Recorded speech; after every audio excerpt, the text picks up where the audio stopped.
ومن الناس من يقول آمنا بالله وباليوم الآخر وما هم بمؤمنين۔ لوگوں میں کچھ ایسے بھی ہیں جو کہتے ہیں کہ ہم اللہ اور قیامت پر ایمان لائے ہیں، حالانکہ وہ مومن نہیں ہے۔ سورہ بقرہ نے شروع میں ہی انسانوں کے بارے میں گفتگو کی ہے۔ شروع کی 4 آیتوں میں صاحبان ایمان اور تقوی متقی افراد کے بارے میں بیان کیا گیا ہے، یعنی انسانوں کی ایک قسم وہ ہے جو متقی اور پرہیزگار ہوا کرتے ہیں، اور پھر 2-3 آیتوں میں جو گفتگو کی گئی ہے کہ اللہ کا انکار کرنے والے جو لوگ ہیں ان کی گفتگو کی گئی ہے، اور تیسری قسم کا جو بیان ہے جو نہ مومن متقی ہیں اور نہ ہی انکار کرنے والے اور کافر ہیں، بلکہ یہ بہت ہی خطرناک ہیں۔ تقریباً 13 آیتوں میں ان کا تذکرہ کیا گیا ہے۔ صاحبان تقوی و مومنین کے لیے 4 آیتیں سورہ بقرہ کے آغاز کی گفتگو ہے، اور جو انکار کرنے والے ان کے لیے 2-3 آیتیں، اور ان کے لیے یہ اتنے خطرناک ہے 13 آیتوں میں تقریباً ذکر کیا گیا ہے، جن کو منافق کہا جاتا ہے۔ یہ پہلے گروہ کی طرح جرأت ایمان نہیں رکھتے کہ اظہار ایمان کرے، کہ جرأت نہیں ہے ان کے اندر، اور نہ ہی دوسرے گروہ کی طرح انہیں اتنا جذبہ اور اظہار ہے کہ وہ اپنے انکار کا ہی اظہار کر دیں، بلکہ یہ منافق ہیں۔ یہ بالکل ان صحرائی جانوروں کی طرح ہیں جو زمین کے اندر بلیں بناتے ہیں اپنی، اور ان بلوں میں 2 راستے رکھتے ہیں، ایک سے آنا جانا کرتے ہیں اور دوسرے کو بچا کے رکھتے ہیں کہ خطرے کے وقت اس سے نکل جائیں گے، ایک طرف سے داخل ہو کے دوسری طرف سے نکل گئے۔ ان کا چہرہ ہمیشہ 2 ہوتا ہے۔ تو یہ جو ایسے جانور ہوتے ہیں جو جنگلوں میں چوہے ہوتے ہیں کہ اس طریقے سے بلیں بناتی ہیں اپنی کہ ایک طرف سے جاتے ہیں آتے ہیں جاتے ہیں آتے ہیں، اب جب ان کے اوپر حملہ کرتا ہے کوئی تو وہ دوسری طرف سے نکل جاتے ہیں، وہ جو راستہ انہوں نے بنا رکھا ہے۔ عرب اس دوسرے سوراخ کو جو خطرے کے وقت کام آتا ہے اس کو نافقہ کہتے ہیں، اور منافق بھی اسی سے نکلا ہے، اسی سے انہوں نے نکالا ہے۔ نفاق کے بہت سے معنی بیان کیے گئے ہیں، اور ان میں سے کچھ یہ ہیں کہ جس کی زبان اس کے عمل کا ہمراہی نہ کرے، یعنی زبان سے کچھ ہے عمل میں کچھ ہے، اس کو منافق کہا گیا ہے۔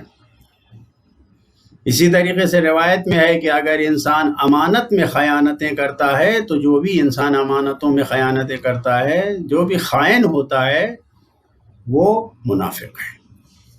اسی طریقے سے روایت میں ہے کہ اگر گفتگو میں انسان جھوٹ بولتا ہے، جھوٹ کا سہارا لیتا ہے، تو وہ بھی مومن نہیں ہے، متقی نہیں ہے، منافق ہے جو جھوٹ کا سہارا لیتا ہے۔ اور اسی طریقے سے اسی روایت میں یہ بھی کہا گیا ہے کہ جو اپنے وعدوں پر عمل نہیں کرتا، وعدہ خلافی کرتا ہے، تو وعدہ خلافی کرنے والے بھی منافق کہلائیں اس روایت کے مطابق۔ اور اسی طریقے سے وہ انسان جو اپنے وعدوں پر عمل نہیں کرتا ہے، اب یہ افراد روایت کے الفاظ ہیں کہ یہ کتنے ہی بڑے نمازی کیوں نہ ہوں، کتنے ہی بڑے روزے دار کیوں نہ ہوں، یہ منافق ہیں، ان کا نفاق ظاہر ہے۔ نفاق میدان عمل میں جھوٹ بولنا ہے، عملی میدان میں عقیدے میں جھوٹا ہونا ہے، یعنی جب عقیدے کی بحث ہوتی ہے تو اس میں سامنے کچھ ہوتا ہے، دل میں کچھ ہوتا ہے۔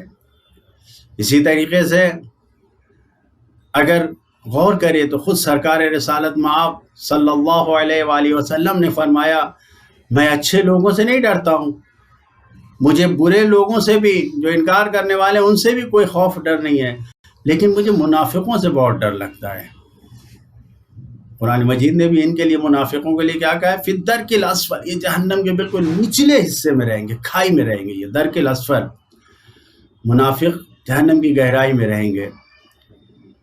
لہذا زبان کے ساتھ دل کا ایک ہونا، زبان و دل کا ایک ہونا ضروری ہے۔ ہمارے 7ویں امام کے ایک فرزند امام کے ساتھ چل رہے تھے، بچپنے کا عالم تھا، تو اب ہمارے 7ویں امام حضرت امام موسیٰ کاظم علیہ السلام گھر کے اندر داخل ہونے لگے. ان کے فرزند نے یہ کہا کہ بابا جان یہ لوگ جو ساتھ میں ہیں ان کو آپ کیوں نہیں کہتے کہ یہ گھر میں چلیں؟ امام نے فرمایا ہم ابھی مہمانداری کے لیے، مہمان نوازی کے لیے تیار نہیں ہیں، لہٰذا ہم کیسے کہہ سکتے ہیں؟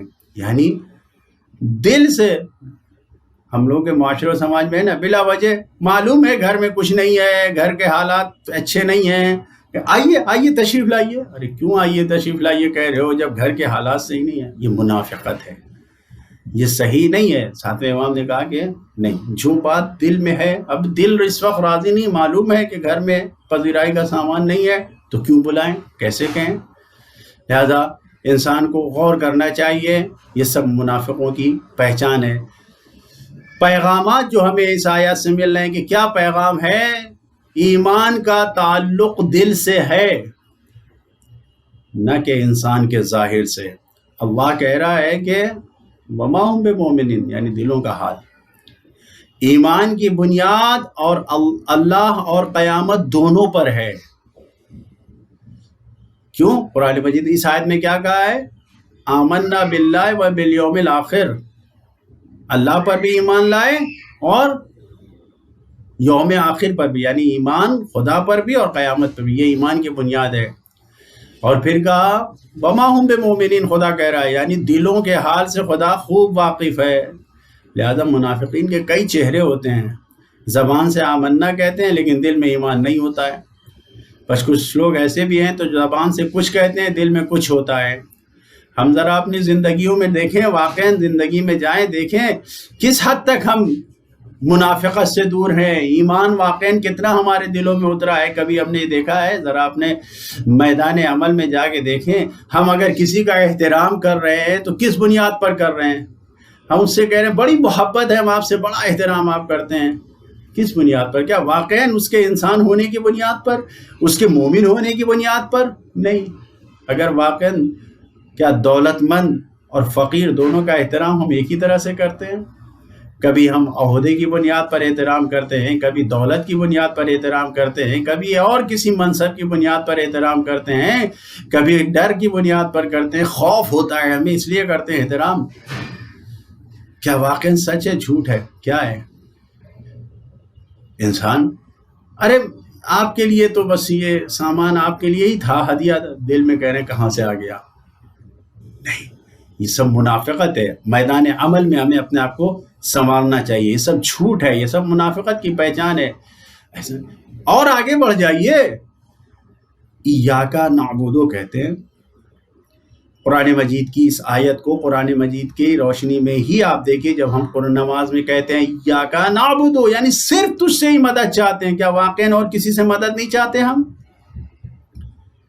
اللہ کے سامنے نماز میں جا کے کہہ رہے ہیں. کیا غور کریں جھوٹ ہے یا نہیں ہے یہ کہ ہم کہتے ہیں ایاک نعبد، واقعاً اللہ کے بندے ہیں، خدا کے ہی بندے ہیں، شہرت کے بندے نہیں ہیں ہم، خواہشوں کے بندے نہیں ہیں ہم، دولت کے بندے نہیں ہیں، مال و زر کے بندے نہیں ہیں ہم، اللہ کے ہی بندے ہیں. ایاک نعبد. انسان غور کرے، یہ سب انسان کا عملی نفاق ہے. اس سے انسان کو ہمیشہ دور رہنا چاہیے. لا الہ الا اللہ، اے اللہ تیرے سوا کوئی نہیں ہے. یعنی ہم صرف توحید سے تیری جڑے ہوئے ہیں، جذب ہیں تیری توحید سے. کیا واقعاً توحید سے جڑے ہوئے؟ فقط اللہ ہے، کوئی اور نہیں ہے، صرف لا الہ الا اللہ، فقط خدا، اور کوئی نہیں ہے. ایک مختصر سا کچھ ہدیہ مل جاتا ہے تو اس کے ہی ہم ہو کے رہ جاتے ہیں. کسی نے تھوڑا سا پیسہ دے دیا، کسی نے تھوڑی سی عزت دے دیا، ہم اس کے ہو جاتے ہیں، بھول جاتے ہیں کہ خدا بھی تھا. لہٰذا ہمیں غور کرنا چاہیے. یہ آیت ہم سے کہہ رہی ہے کہ میدان عمل میں ہمیں توحید اختیار کرنا چاہیے، میدان عمل میں ہمیں متقی و پرہیزگار ہونا چاہیے، منافق نہیں ہونا چاہیے. خدایا ہمیں نفاق اور شر منافقین سے ہمیشہ محفوظ فرما. والسلام علیکم ورحمۃ اللہ وبرکاتہ.